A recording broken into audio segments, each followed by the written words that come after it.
अस्सलाम वालेकुम दोस्तों, मैं हूं प्रवेश सिंधीला सोशल मीडिया टॉक शो के साथ। धरने के बाद क्या हुआ, धरने से क्या पाकिस्तान तहरीक इंसाफ ने खोया और क्या पाया, बहुत सारी दूसरी बातों के साथ हमारे साथ मौजूद हैं हसन अयूब खान साहब। अस्सलाम वालेकुम। वालेकुम अस्सलाम। क्या हाल चाल है जी? खैरियत से जोई साहब? बिल्कुल ठीक। हसन, आप कैसे हैं? खैरियत से हैं? ठीक हैं? अल्लाह का एहसान, अल्लाह का करम, शुक्र अल्हम्दुलिल्लाह। पाकिस्तान में रहना भी एक जहाद ही है, और खास तौर पे इस्लामाबाद में। और फिर सालों का। इस्लामाबाद से हल्का सा बाहर रहते हो और डेली इस्लामाबाद आते जाते रहे हो, तो ये तो और भी बड़ा जहाद है मेरे ख्याल में। जी, यकीनन धरने के दिनों में काफ़ी जो है वो रोडों की बंदिशें थी, वो बंदिशों का सामना करना पड़ा, लेकिन फिर भी अल्हम्दुलिल्लाह एक आध दिन तो घर गए वापस, लेकिन उसके बाद फिर कपड़े वगैरह लेके साथ आ गया था कि मैंने कहा जी रोज़-रोज़ की ये जो फटीग है, ये नहीं उठा सकता। सो लिहाज़ा फिर इस्लामाबाद में ही अल्लाह ताला ने कुछ जगह दी हुई है, सर हम्म। छुपाने को, तो वहीं पर ही अपना जो है वो इंतज़ाम रखा। I can understand. चलें हसन, चलते हैं जरा प्रोग्राम की तरफ। जरा ये फरमाइए, धरना नाकाम हुआ, कामयाब हुआ, और अब इसके बाद होगा क्या? ये धरने ने इमरान खान को मजबूत किया है या कमजोर किया है? देखिए, अब तो बड़ी ऑब्वियस सी बात है, धरना तो को तारीखी नाकामी का सामना करना पड़ा है। धरना तो बिल्कुल एक बाइस शर्मिंदगी बन गया है पाकिस्तान तहरीक-ए-इंसाफ की क़यादत, पूरी क़यादत के लिए, बशमूल इमरान खान। इमरान खान की तो ये फाइनल कॉल थी, जिसको यानी अवाम तो दूर की बात है, उसके अपने जो क़यादत थी पंजाब की, सिंध की और बलूचिस्तान की, उसने मुस्तरद कर दिया। यानी कारकुन नहीं निकले तो नहीं निकले, क़यादत तो निकल आती, क़यादत तक नहीं निकल सकी। तो इससे बड़ी नाकामी क्या हो सकती है एक पॉलिटिकल पार्टी के लिए? इससे बड़ी बाइस शर्मिंदगी क्या बात हो सकती है? यानी कहते हैं जी कि लाहौर में रुकावटें बड़ी थी, सलमान अकबर राजा साहब कहते हैं जी रुकावटें बड़ी थी, वो इस वजह से नहीं निकल सके। भाई अल्लाह के बंदो, जब अदलिया बहाली की तारीख के लिए नवाज शरीफ साहब निकले थे, तो उस टाइम तो गवर्नर रूल हो गया था, इम्पोज हो गया था। और जो आईजी पंजाब थे उस टाइम, ख्वाजा खालिद फारूक, उनके बड़े जो है वो बयानात भी टीवी पे चले थे कि जनाब सवाल ही पैदा नहीं होता कि कोई बंदा निकल सके, बड़ी सख्ती से निपटा जाएगा, रियासत की ताकत का भरपूर इस्तेमाल होगा। रहमान मलिक साहब वफाकी वजीर दाखिला थे, उस जमाने में उनके भी बयानात आपको याद होंगे, गवर्नर रूल इम्पोज करने के बाद, कि किसी सूरत किसी को भी कानून को हाथ में लेने की इजाजत नहीं दी जाएगी, कोई ये लॉन्ग मार्च वगैरह नहीं है, पकड़ दकड़ इस तरह नजरबंदियां निकल आई थी। और तमाम के बाद हुआ क्या फिर हुआ ये था कि जब नवाज शरीफ साहब बाहर निकले थे, उनके पास कोई रियासती मशीनरी नहीं थी, उनके साथ सिर्फ अवाम निकली थी। और अवाम ने कंटेनर्स को हाथों के साथ उठाकर साइड पर कर दिया था। जहां पर तो अली मीर गड्डापुर साहब जब भी आते हैं तो ये साथ रियासती मशीनरी यानी खैबर पख्तूनख्वा की हुकूमत की मशीनरी लेकर आते हैं, क्रेन्स को उठाने के लिए, क्रेन्स लेकर आते हैं कंटेनर्स को उठाने के लिए।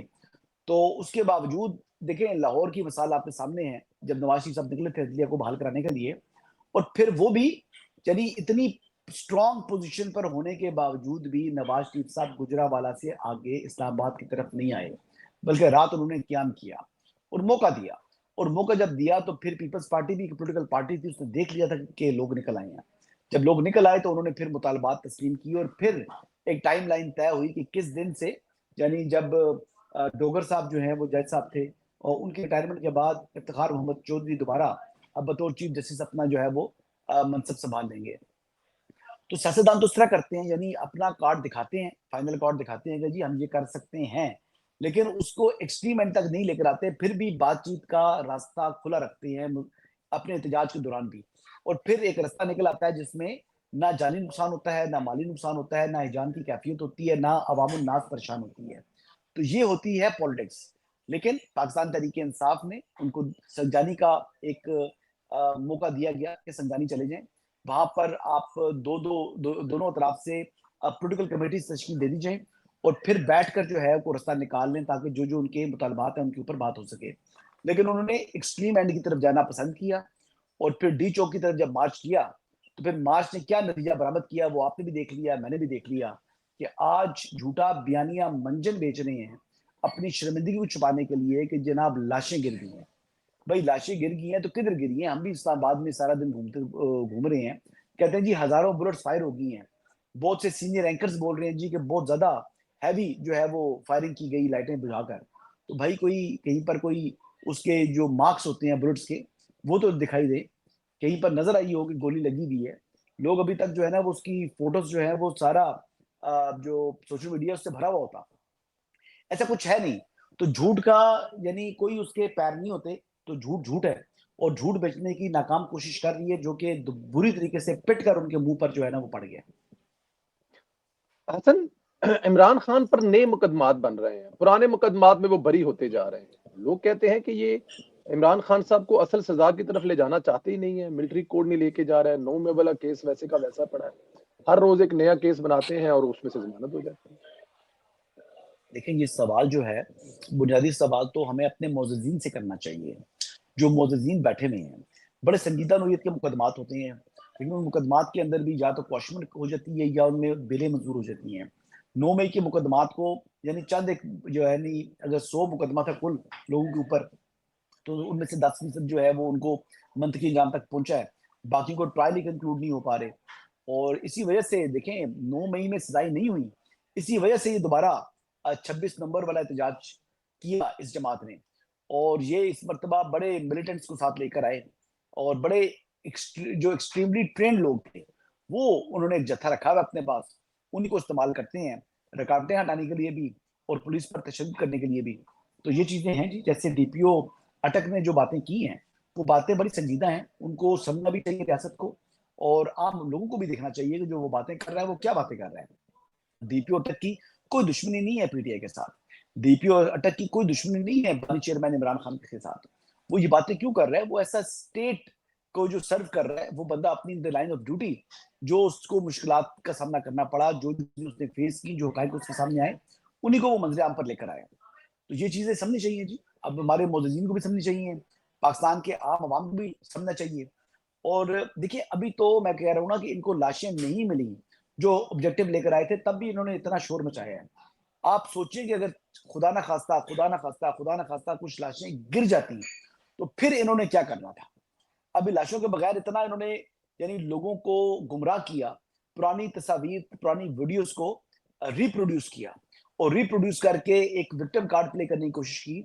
तो अगर ये एक्चुअली विक्टिम बन जाते, यानी कुछ लाशें गिर जाती इनकी साइड से, तो फिर उन्होंने कितना तूफान खड़ा करना था। और वैसे एक और बात उनको, पुलिस ऑर्डर के अंदर ये लिखा हुआ है, पुलिस के पास परमिशन है कि अगर लॉ एंड ऑर्डर की सिचुएशन हो, तो लॉ एंड ऑर्डर को मेंटेन करने के लिए police can use live bullets. वो गोली इस्तेमाल कर सकती है, और वो शॉट कर सकती है, और शॉट करने का उनको इख्तियार कानून ने दिया है, पाकिस्तान के आइन ने दिया है, कानून ने दिया है। तो ठीक है, अब लॉ एंड ऑर्डर की सिचुएशन जहां पर आ जाए, तो पुलिस अपना इख्तियार इस्तेमाल कर सकती थी, अभी तो किया नहीं है, लेकिन हो सकता है नेक्स्ट टाइम उसको करना पड़ जाए। हसन, आप इतने मतलब दावा कर रहे हैं कि ऐसी कोई बात नहीं है, इस्लामाबाद में कोई लाशें नहीं गिरी, खून नहीं बहा, लेकिन जो मेन स्ट्रीम मीडिया पे बैठे हुए बड़े बड़े नाम है, बड़े बड़े एंकर हैं, अब उनका नाम क्यों लेते, वो कह रहे हैं कि ऐसी हैपन्स हुई हैं, तो रियासत के पास, हुकूमत के पास कोई ऐसा प्लेटफॉर्म नहीं है जाकर उनसे पूछ सकें या उनसे कोई बात कर सकें या उनसे कोई सवाल कर सकें कि आप लोग ये डिस इन्फॉर्मेशन कैसे दे रहे हैं, और फिर उन्हीं की इन्फॉर्मेशन लेके इवन बीबीसी जो है वो भी इसी किस्म की रिपोर्ट कर रहा है। देखिए, जो इसका बात यह है कि हमारे मुल्क में फेक न्यूज एक फैशन बन गया है। हमारे मुल्क के अंदर गलत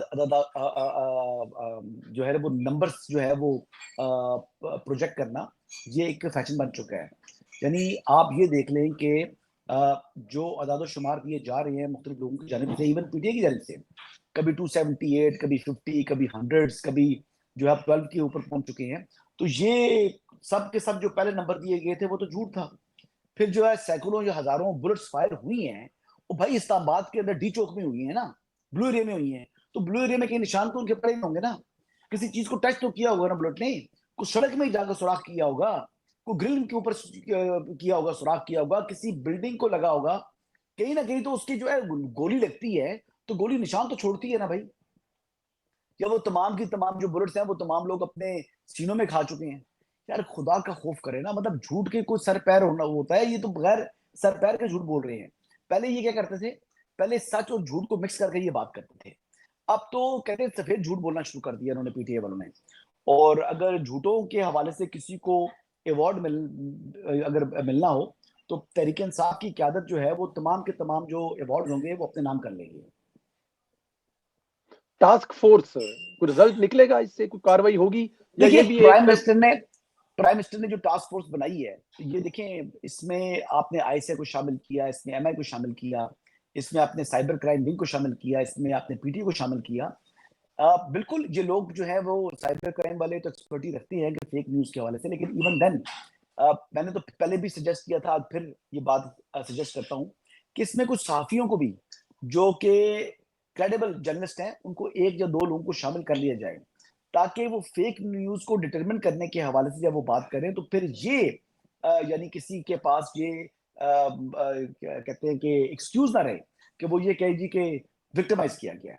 अब जिस तरह की आर्टिफिशियल इंटेलिजेंस के इस्तेमाल के साथ जो तस्वीर पोस्ट की गई पीटीआई के ट्विटर हैंडल से भी और मुख्तलिफ ट्विटर हैंडल से, और फिर इमरान रियाज साहब ने भी की, तो वो कुछ चीजें ऐसी हैं जो कि काबिल गिरफ्त होना चाहिए जी, कि कुछ चीजों के ऊपर जब आप लोगों के अंदर एक हिजान पैदा करें, लोगों के अंदर खौफ व हरास पैदा करें और रियासत मुखालिफ नफरत का बीज बोए अब लोगों के दिलों के अंदर, तो ये चीजें जो है इनको रोकना होगा, इसका सदबाब करना होगा स्टेट को भी।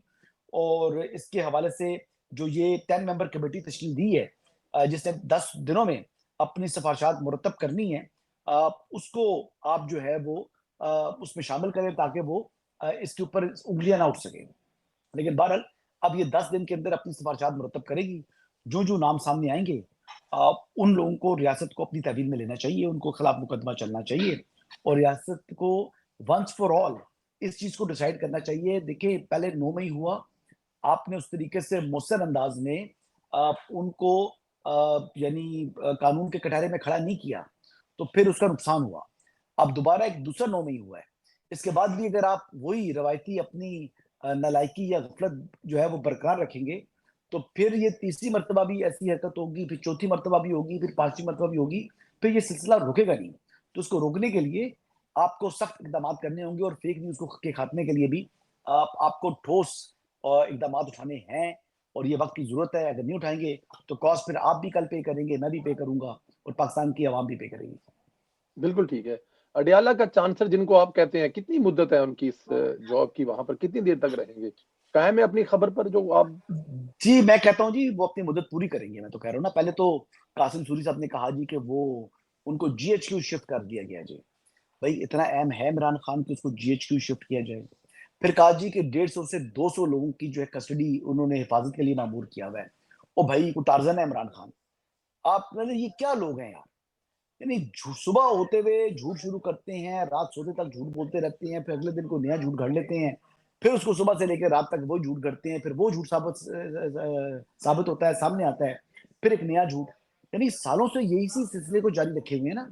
अभी भी जो लोग इनके कहने में बहकावे में आते हैं, जो गुमराह होते हैं, जो अभी तक अपनी हमदर्दियां जमात की तरफ रखते हैं, आ, उन लोगों को सोचना चाहिए, अपने बच्चों का मुस्तकबिल देखना है। देखिए मैं एक बात बताऊं आपको चौधरी साहब, पीटीआई का वर्कर जो है ना, जो वर्कर है, जो डाई हार्ड वर्कर है, चाहे वो किसी भी पॉलिटिकल पार्टी से हो, वो काबिल इज्जत है, उसकी इज्जत होनी चाहिए और उसका ख्याल भी रखना चाहिए क्योंकि वो रियासत का ही हिस्सा है।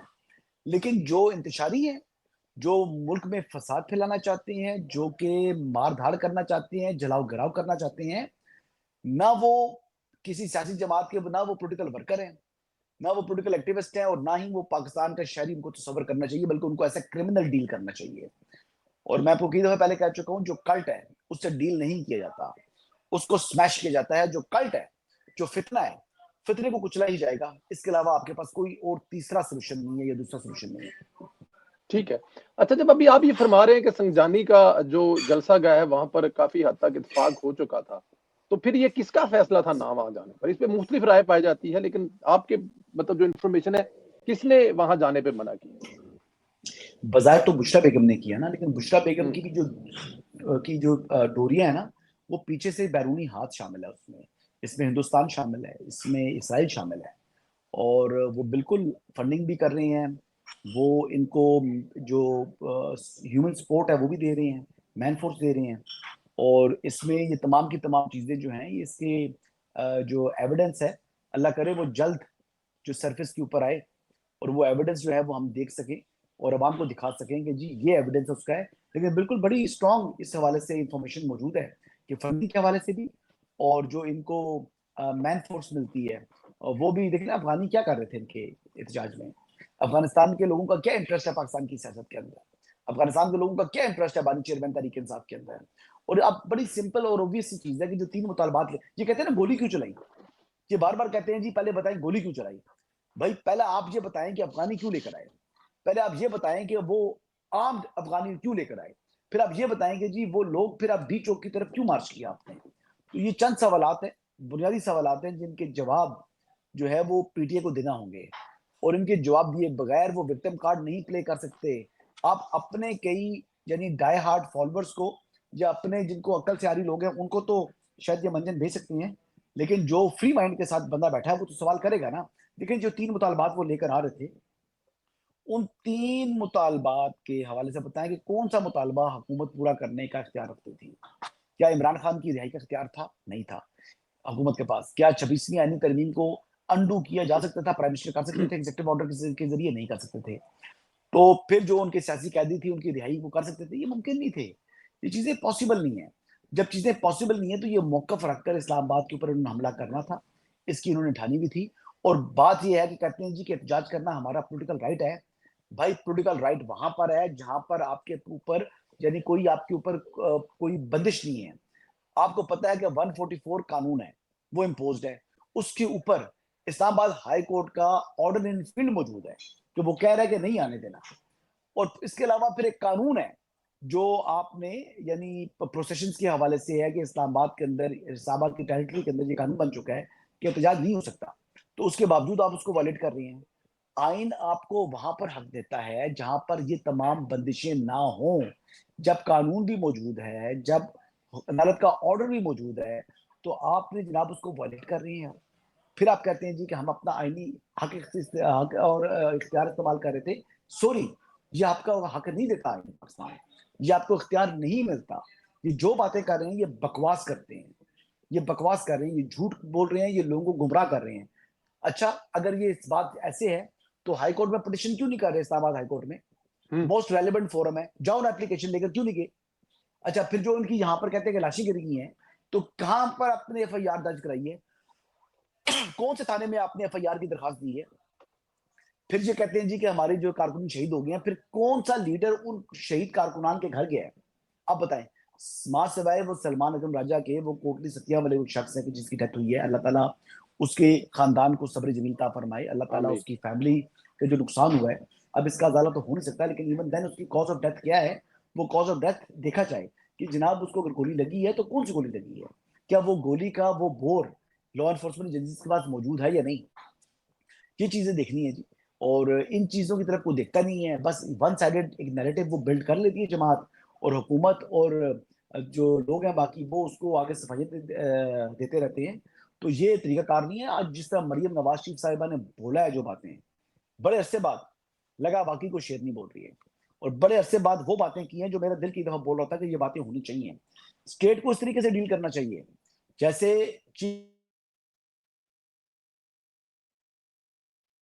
बात से मुतफिक हूँ, और बिल्कुल ठीक बोला है। इनके साथ इसी तरीके से बर्ताव होना चाहिए, इनके साथ इसी तरीके से डील करना होगा। अगर नहीं करेंगे तो फिर इसकी कॉस्ट भी पे करनी होगी स्टेट को। ठीक है। अच्छा, हुकूमत दावा कर रही है कि मुराद सईद लीड कर रहा था धरने में और इत्तेजाज में मौजूद था। नाकामी नहीं है आपके मुल्क की एजेंसियों की कि अगर एक मतलूब बंदा इस्लामाबाद में मौजूद था, 3 दिन रहा और वो वापस चला गया? देखिए, वो 1500 लोगों का उसके पास एक जत्था था जो कि फुली आर्म्ड भी थे और जो ट्रेन थे, और वही लोग जो है वो इंतशार फैलाने के लिए आ रहे थे। तो मुराद को अगर अरेस्ट की एफर्ट होती, तो अटेम्प्ट होती, तो उसमें फिर कुछ बायलैटरल डैमेज हो सकता था, फिर एक्चुअल लाशें गिर सकती थी। तो मेरे ख्याल से इसी को अवॉइड किया है। मुराद सईद के ये जो बकौल वो कह रहे हैं, जब पूछा है, मेरे पास तो 100% कोई इतला नहीं है जी कि वो है या नहीं, ये तो रियासती इदारे क्लेम कर रहे हैं, और उनका जो क्लेम है, और उसके बाद भी उन्होंने कोई ऐसी चीज शेयर नहीं की जिसमें मैं कह रहा हूँ उनको उनकी वीडियो या कोई ऐसी फोटो या कोई ऐसी चीज जो मेरे सामने आ चुकी हो जिसको मैं 100% जो है ना वो मनोअन तस्लीम कर लूँ। लाजमी बात नहीं है कि जी आपकी इंटेलिजेंस एजेंसी जो बात कर रही हूँ आप उनको माने। मैं तो फ्री माइंड है, मैं तो उसको उस तरह 100% उस पर यकीन नहीं कर रहा। हाँ, ये बात जरूर ट्वीट की थी कि जो बात वो ये कर रहे हैं उनका मौकफ ये है, और उनके मुताबिक जो मिलिटेंट विंग है उसके सरबरा, पीटीआई के मिलिटेंट विंग के सरबरा मुराद सईद है, ये रियासती इंटेलिजेंस एजेंसीज का मौकफ है, ये मेरा मौकफ नहीं है। मेरे हिसाब से तो अगर कोई एविडेंस है तो उसको प्रोड्यूस किया जाए, और उसको पब्लिक किया जाए। वो कहते हैं जी कि सीएम हाउस के अंदर वो रिजाइड कर रहे हैं, तो ठीक है, सीएम हाउस के अंदर कर रहे हैं तो फिर कोई ना कोई चीज, इंफॉर्मेशन, कोई ऐसी फोटो, कोई ऐसी ना ऐसी चीज तो निकल सकती है ना। अब हर चीज तो वहां पर नहीं है, सीएम उनका जरूर बैठा हुआ है, लेकिन बहुत से लोग जो हैं वो स्टेट के साथ लॉयल भी हैं, और वो स्टेट की तरफ माइल भी हैं, मेंटली भी, और उनकी जो प्रीवियस रिकॉर्ड भी इसी किस्म का है कि वो दे आर प्रो स्टेट। ठीक, बिल्कुल ठीक है। तो वहां से कोई ना कोई चले चीज निकल आती ना। सही। पीटीआई दोबारा आएगी, कहा जा रहा है कि दोबारा आएंगे। कहाँ आएंगे यार, कहाँ आएंगे? आएंगे तो फिर उनका पहले कम जूते अगर पड़े थे। अगर वो दोबारा दोबारा नहीं आएंगे तो सर्वाइवल कैसे है? इसके सिवा उनके पास और है क्या? क्या मतलब नहीं आएंगे? देखिए, इनके सर्वाइवल है ही नहीं जी, पॉलिटिकल पार्टी के अब तो सत्यानाश कर बैठी है अपना। मैं वो बता रहा हूँ ना, आखिरी कार्ड वो प्ले कर चुके हैं। वो खाला जी का घर है, रोज रोज आप निकाल के ले आते हैं, लोग कहते हैं लोगों को निकाले। अब देखिए, पहली मरतबा 1000-1500 बंदा गिरफ्तार करवा दिया, दूसरी मरतबा भी 800-900 बंदा गिरफ्तार करवा दिया, तो फिर दोबारा उनके बारे में उनकी कोई फॉलोअप नहीं करते। यानी जो बंदा जेल चला गया, थाने में बंद हो गया, फिर वो बंद हो गया, फिर उनकी कोई भी जो है ना वो ख्याल करने के लिए, उनके केसेस का फॉलोअप करने के लिए, उनको वकील कर देने के लिए, कोई उनकी जो है ना वो दादरसी के लिए, उनकी मुश्किलात के लिए, इवन के एक टाइम खाना पहुंचाने के लिए भी कोई नहीं जाता, कोई नहीं पहुंच पाता। तो जब आप ऐसा आपका रवैया होता है, तो फिर आप ये देखें ना कि फिर कारकुन भी सोचें, वो भी समझें कि जनाब ये आपको दिहाड़ियों के ऊपर या जिस तरीके से भी आपको यानी गुमराह करके ले आते हैं, बाद में अंजाम तो यही होता है। आती है जरूर पीटीआई, बड़ी बढ़ चढ़कर आती है, और बड़े लंबी लंबी फोटो शो कर रही होती है कि कई कई किलोमीटर का काफिला है। फिर वो काफिला आकर जो है ना, वो जो लाखों का काफिला होता है या बिलियंस का काफिला होता है, वो इस्लामाबाद में आकर वो चंद हजारों का रह जाता है। यानी ये भी बता दूं आपको कि पत्थरगढ़ में पहले रात को जब उन्होंने क्याम किया तो तकरीबन 20,000 प्लस का नंबर था, सुबह वो 7-8 हजार रह गया था। फिर जब इस्लामाबाद पहुंचे हैं तो वो 4-1 हजार का 5,000 का बंदे थे टोटल। जब इस्लामाबाद पहुंचे हैं तो 5,000 बंदे थे, या 6 करते हैं जी, चलिए स्टेट का नंबर है 4,000, हम उसको 8,000 कर देते हैं। इससे ऊपर नंबर नहीं था जी डी चौक पहुंचने वालों का, इससे कम ही लोग थे। वैसे 8,000 भी एग्जैजुरेटेड नंबर है, इससे कम लोग थे। इसी वजह से तो उठा दिया स्टेट ने फौरन। अगर ये 20,000 या प्लस इसका नंबर होता, आपका क्या ख्याल है, इतना आसानी से उठना था लोगों ने? सवाल ही पैदा नहीं होता, फिर मुश्किल हो जानी थी। यानी 20,000 अब फिर तो बड़ा एक रुकावट थी, रेजिस्टेंस होनी थी, नंबर बहुत छोटा था। इसलिए तो उन्होंने कहा कि भाई जाओ भागो। फिर भगाया, फिर वो जूतियां छोड़ के भागे, कई शलवारें छोड़ के भाग गए, कई कमीजें छोड़ के भाग गए। अच्छा, जो लोग भागे, फिर वो उनको जब शहर से बाहर निकले तो उनको गिरफ्तार किया गया। हम्म। गिरफ्तार करने के बाद उनकी शर्ट उतार कर उनकी ट्रेन बनवाई गई। पता आपको, उन लोगों ने ट्रेन बनाई, फिर ट्रेन बनाकर उन्होंने अपनी ट्रेन मार्च की। वो आगे पीछे जो पकड़ के ना बांध दिया ना उनको, बांध कर फिर उन्होंने ट्रेन मार्च की, वो पूरा राउंड लगवाया उनसे। तो फिर ऐसा अंजाम होता है जी स्टेट से। अब देखिए ना, अभी भी जेलम की जेल भी भरी हुई है इस टाइम, जो गिरफ्तार कारकुनान है, पिंडी जेल भी भरी हुई है पीटीआई के गिरफ्तार जो कारकुनान है। और बाकी वो इमरान खान अब अकेले नहीं है जेल में, काफी सैकड़ों कारकुनान उनके नए जो हैं, और पुराने भी जो कई सैकड़ों जो कारकुनान थे वो डयाला में मौजूद है, तो इसलिए वो अब अच्छी तरीके से अपनी वहां पर लीडरी चमका सकते हैं।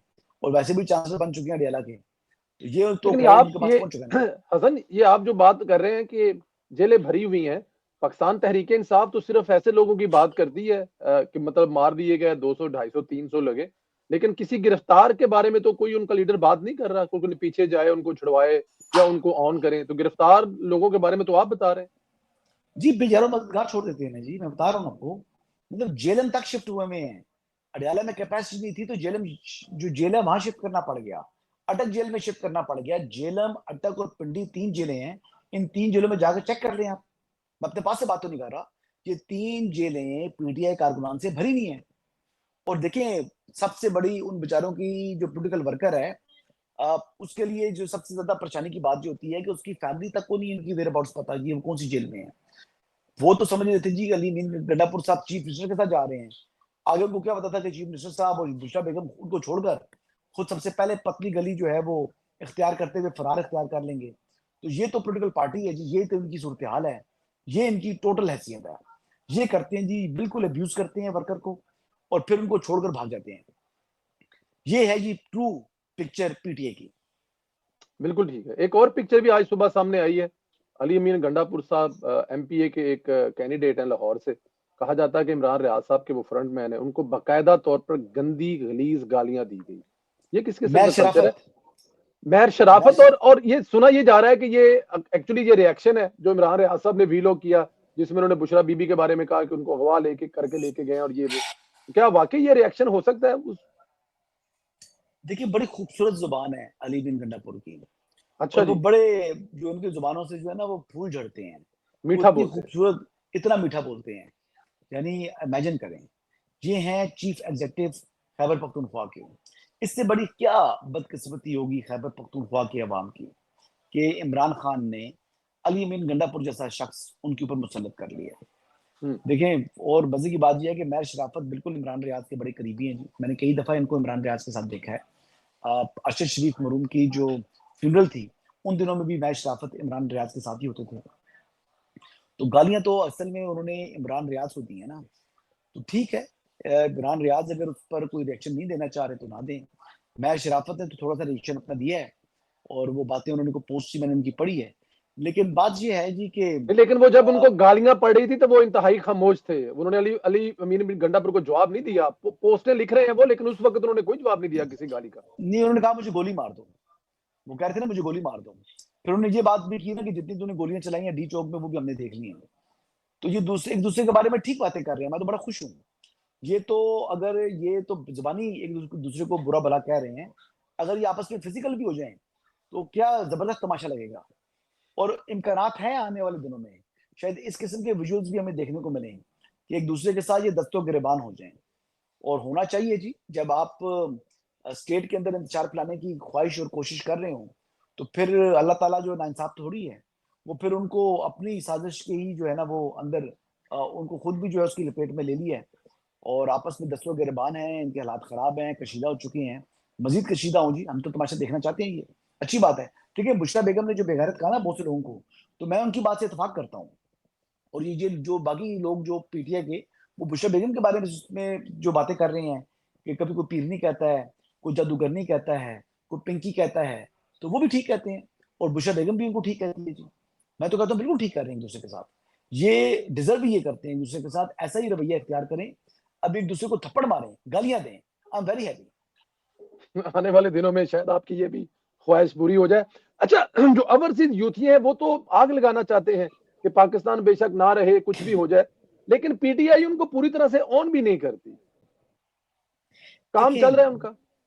देखिए जो ओवरसीज के ही जो है वो पीटीआई के फॉलोअर्स हैं, अब उनको पाकिस्तान की ग्राउंड रियलिटीज का कोई अंदाजा नहीं है। कई लोग ऐसे हैं जो कभी पाकिस्तान आए ही नहीं है, या अगर आए हुए हैं तो 10 साल पहले आए हैं। तो अब उन लोगों के बारे में उनका क्या कहेगी, उनके माइंड्स प्लूट हो चुके हैं, ब्रेन वॉश हो चुके हैं, वो शख्सियत परस्ती के अंदर गिरफ्तार हो चुके हैं। शख्सियत परस्ती होगी ना तो फिर वो शख्सियत परस्त जो है वो पाकिस्तान का नफा नुकसान नहीं है। वो तो आपने सुना नहीं था, खान नहीं तो पाकिस्तान नहीं। हम्म। ये शानदाना गुलजार साहब ने ये बात की थी। शानदाना आज वो गुलजार। पार्लियामेंटेरियन है। तो अनफॉर्चुनेट है जी पाकिस्तान के लिए इस किस्म की सोच, इस किस्म के लोग, और ऐसा माइंडसेट। इसके बारे में तो इसकी मजम्मत कर सकते हैं जी, इसको बुरा जान सकते हैं, लेकिन ये लोग किस शहर के अंदर जो है जकड़े जा चुके हैं, अल्लाह ही इनको निजात दे, हिदायत दे। मुझे तो कम से कम ये लोग लाइलाज नजर आ रहे हैं, ऐसा मर्ज है ये जिसका कोई इलाज नहीं है शायद। बिल्कुल ठीक है। आखिरी दो सवाल है। अच्छा, बुशरा बीबी के बारे में अब क्या फ्यूचर उनका, हवाएं गरम गरम ही है या कोई माहौल गरम जी गरम। बनेगा? इमरान खान साहब की चॉइस क्या हो सकती है? बुशरा बीबी घर पे बिठाया जा सकता है? क्योंकि अली मोहम्मद खान की आर्टिकल तो सुनी ना आपने जी, अली सर? मोहम्मद खान ने जो बातें की हैं ऐसी कुछ इतलात भी ऐसी थी जो बातें उन्होंने की हैं। और अली मोहम्मद खान ने जो बातें की हैं इससे पॉलिटिकल वर्कर वो ठीक बातें की हैं। अली मोहम्मद खान जैसे लोग किसी भी पार्टी का सरमाया हो सकते हैं, लेकिन बुशरा बेगम को वो इस तरह के लोग पसंद नहीं आएंगे। बुशरा बेगम उनके खिलाफ वो साजिश जरूर करेगी। उनको कॉर्नर पहले भी कई दफा किया जा चुका है, एक दफा फिर ऐसी एफर्ट जरूर होगी अली मोहम्मद खान को कॉर्नर करने के हवाले से। हालांकि वो एक अच्छी बात करते हैं, वो एक संजीदा बात करते हैं। थोड़ा बहुत उनके अंदर जारी बात है पार्टी के साथ जिसके साथ अलाइंड है, थोड़ा जानबदारी का एलिमेंट जरूर होता है, लेकिन मजबूत तौर पर वो इंतशार की बात नहीं करेंगे। जो अली मोहम्मद खान है, याद करें उन्होंने जब इलेक्शन का नतीजे आए थे तो उन्होंने बाहर आकर इमरान खान से मुलाकात करने के बाद फतेह मक्का के मॉडल की बात की थी। वो बात ये थी कि भाई फिर भी अमन सुकून की बात कर रहे थे कि भाई आपस में मिलकर बैठते हैं, करते हैं, कोई विक्टिमाइज नहीं करना किसी को। हालांकि हुकूमत कहाँ से उनकी आ रही थी, बट वो फिर भी उनका ख्याल था कि शायद हम पीपल्स पार्टी के साथ मिलकर हम हुकूमत बना लें। तो उस टाइम भी उनका मौकफ ये था, यानी एक अच्छी बात थी, अमन की तरफ बढ़ने की बात थी। लेकिन पीटीआई के अंदर बहुत से लोग ऐसे हैं जो कि इंतजार की बात करते हैं और इंतजार को ही फैलाने के ऊपर डटे हुए हैं। तो ऐसे लोगों की हौसला शिकनी होनी चाहिए। बैरिस्टर गौर, अली मोहम्मद खान, सलमान अकरम राजा, ये इंतजार की तरफ नहीं जाते ये लोग। तो इस तरह के लोगों को अगर पार्टी के अंदर कॉर्नर ना किया गया तो फिर किसी हद तक आपको सेंस प्रिवेल कर सकती है। लेकिन बाज़ाहिर इस वक्त जो सोशल मीडिया है इनका, जबरान नलियास वगैरह, वो जहर उगलते चले आ रहे हैं और मजीद जहर उगलेंगे। लोगों के और फौज के और रियासत के दरमियान जो है नफरत का बीज जो है वो उन्होंने बार बार वो उसको बोते हैं और बाद में फिर नफरत उनको खुद ही काट के जो है ना वो काटने को आ जाती है। आप देखें ना जिस तरीके के नफरत के बीज बोए उन्होंने। अब अली मीन गंडापुर को वॉशरूम तक जाने नहीं दिया जा रहा था। जी। वो फिर दोबारा जब वो फरार हो रहे थे वापस डी चौक से, सॉरी ब्लू से वापस जाना चाह रहे थे, उस टाइम गाड़ी के ऊपर किस तरह पथराव किया। तो जब नफरतें आप बोएंगे तो फिर नफरतों का ही आपको सामना करना पड़ेगा ना। ये नफरत खाली सिर्फ एक तरफ नहीं रहती, ये नफरत और ये गुस्सा और ये इंतशार आपके अपने गले भी पड़ता है, जो हम देख चुके हैं और आइंदा आने वाले दिनों में भी हम ये देखेंगे। अलीमीन गंडापुर को कॉस्ट पे करनी पड़ेगी। जो नफरत इनकी जमात बो रही है ये इन्हें इन्हें ही खुद काटनी पड़ेगी। असल इसमें कितनी हकीकत है कि ये जो जिस वक्त बुशरा बीबी और अली अमीन गंडापुर वहां से निकले हैं, इनके अपने वर्कर ही इनके दर पे हो गए थे कि आगे चलें, अदरवाइज फिर पता नहीं वो क्या करने जा रहे थे। तो तो क्या इसमें आपने भी कोई हकीकत है कोई? वीडियो नहीं देख लिया आपने? हम्म। वीडियो देखी है ना आपने? वो सच्ची जी। वीडियो है। जी। वो वीडियो सच्ची है, इनके अपने वर्कर्स की बनाई हुई वीडियो है। मैं वही तो बात करता हूँ ना कि धरना जो लेकर आए थे 26 वाला, उसकी हर चीज विजुअलाइज है। नहीं हम्म। विजुअलाइज तो गोलियां, सिर्फ वो नहीं खून। विजुअलाइज तो डेड बॉडीज, नहीं विजुअलाइज जो कि जहां पर गोलियां हिट की।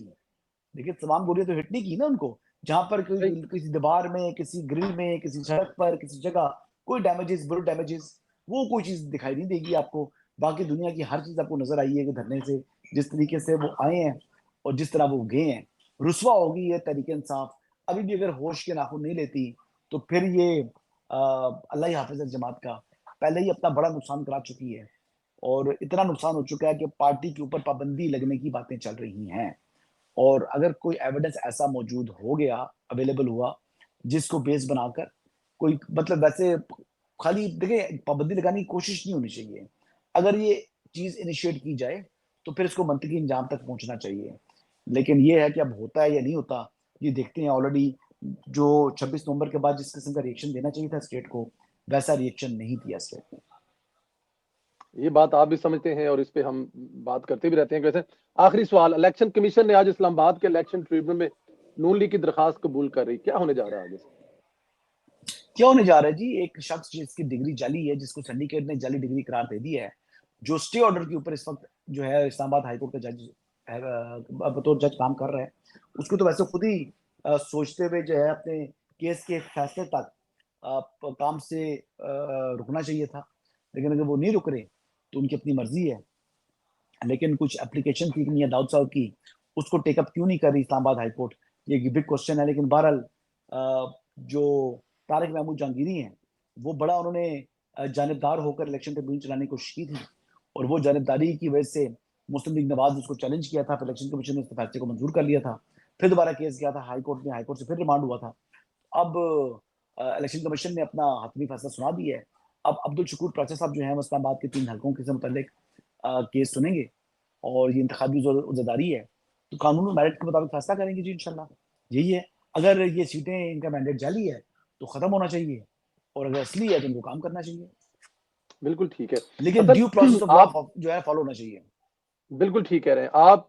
खुद भी एक नैरेटिव बिल्ड करने में मतलब कि डेफिनेट बड़ा अहम रोल होता है आपका, चाहे वो वी लोग आपके हों, चाहे वो आपके ट्वीट हों, चाहे वो आप टीवी टॉक शोज़े हों, रियासत के लिए जिस तरह आप लड़ रहे होते हैं वो नजर आ रहे होते हैं।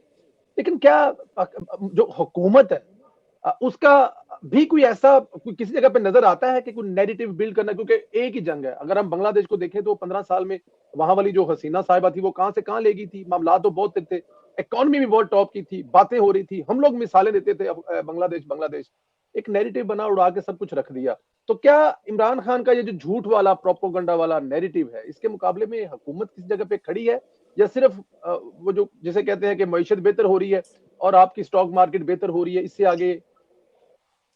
देखिए जी, नैरेटिव बिल्डिंग में हुकूमत सिफर से नीचे है, चाहे फेडरल हो चाहे पंजाब हो। और बार बार बहुत से लोग ये बात कर चुके हैं। मुझे कुछ सीनियर जर्नलिस्ट हैं लाहौर के, उन्होंने बात की, उन्होंने भी बात की, मेरी अपनी भी यही राय है। मैं उनकी बात से, इफ्तिखार अहमद साहब की बात कर रहा हूँ, मैं नाम ले लेता हूँ। इफ्तिखार अहमद साहब से मेरी बात हुई, वो भी जिस तरह की बातें कर रहे हैं। फिर और कई लीडर्स हैं मुस्लिम लीग नवाज के, उनसे भी उन्होंने बातें की। तो इस हवाले से मेरे ख्याल से एक ख्वाब गफलत में है हुकूमत। हुकूमत को नैरेटिव बिल्डिंग में बहुत पीछे रह चुकी है। और जो लोग, चाहे फेडरल में जो सोशल मीडिया उनका देख रहे हैं, जो उनका मीडिया देख रहे हैं, वो नालायक लोग हैं, तमाम के तमाम। और इसी तरीके से जो मैं इंक्लूडिंग मिनिस्टर्स जी, मैं बिल्कुल, मेरा बहुत अच्छा ताल्लुक है अता तारड़ साहब से, लेकिन वो उस तरीके से नैरेटिव बिल्डिंग नहीं कर सके जिस तरह करनी चाहिए थी, जिस तरह इकदाम करने चाहिए थे। और इसी तरीके से नालायकी है जी अजमा बुखारी साहिबा की भी। और अगर मरियम औरंगजेब देख रही हैं तो उनकी भी नालायकी है। तो ये इस तरीके से जो ये काम कर रहे हैं, ये काम इस तरह होते नहीं है। जिस तरह नैरेटिव बिल्डिंग होती है, ये नैरेटिव बिल्डिंग का काम इनको नहीं आता। और वो अपने आप को बहुत ज्यादा समझ लें कि अकल कुल समझ बैठे हैं। मेरे ख्याल के मुताबिक इसकी कॉस्ट आज नहीं, लेकिन जब इलेक्शन होंगे इसकी कॉस्ट पे करनी पड़ेगी, चाहे ये बात समझे हुकूमत या ना समझे। देखिए, मैंने इलेक्शन नहीं लड़ना, इलेक्शन जिन्होंने लड़ना है उन्होंने लड़ना है, तो उसकी कॉस्ट वही पे करेंगे। हम तो खाली बता सकते हैं कि झूठ के मुकाबले में आप अपनी जो आपने काम किए में अपनी प्रोजेक्शन को प्रोजेक्ट करें, आवाम तक पहुंचाएं। ये 4 तस्वीरें मरीम नवाज की, ये 4 तस्वीरें शहबाज शरीफ साहब की चलाने से नैरेटिव बिल्डिंग नहीं होती। ये एक पूरी साइंस है, इसको समझना होगा। सोशल मीडिया की एल्गोरिथम्स हैं, सोशल मीडिया की जो टीम्स आपकी बनती हैं, वो उसमें किस तरह काम करना है, क्या करना है, सारी बातें मेरे ख्याल से अगर मैं शुरू कर दूं तो 3 प्रोग्राम भी आपके काफी नहीं होंगे उस पर बात करने के लिए। ये मैं बहुत आपसे बड़ा एग्री एक करता हूँ। साइंस है, ये बहुत बड़ी साइंस है। तो ये साइंस ना वो समझते हैं, ना वो समझना चाहते हैं, ना वो समझते हैं, ना वो समझना चाहते हैं। अगर नहीं समझना चाहते तो मजे करें। मेरे तो कुछ नहीं जा रहा ना, नुकसान तो उनका अपना है। तो अपने नुकसान में जो खुश हैं तो हो रहे हैं। आपकी व्हाट कैन बात आई डू? मैं क्या कर सकता आपकी हूँ, आप क्या बात कर सकते बिल्कुल हैं? ठीक है हसन। ये अगर आप इसमें इनके मुकाबले में अगर इमरान खान को ले लें तो देख लें कि वो बेहतरीन दिमागों की टीम लेके अपने साथ चलता था और अपने उन मशीरों से जो उसकी इस नैरेटिव को लेके चलते थे, कम से कम डेली उनसे मीटिंग करता था। ना वो सोचता था कि ये यूट्यूबर है, ना वो सोचता था कि ये रिपोर्टर है। वो इस किस्म के लोगों से मिलता था, मुसलसल मिलता था, वीक में 1-2 दफा मिलता था। लेकिन यहाँ पे मामलात बहुत दूसरे हैं। और ये आप आपकी बात बिल्कुल ठीक है। इलेक्शन में हसन, जब ये पंजाब में शायद बिजली के बिलों में 2 दफा रिलीफ दिया था, तो जो हवा थी बजाय के अप्रिशिएट करने की वो ये थी कि ये बड़े चोर हैं, 2 महीने रिलीफ देने के बाद अगले 3 महीनों में वापस सारा कुछ ले लें।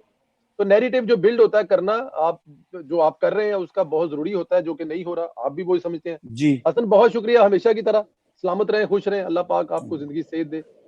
हमेशा आपसे जब टाइम मांगते हैं तो टाइम थैंक मिलता है। You thank you very much Hasan. Ji. Thank you.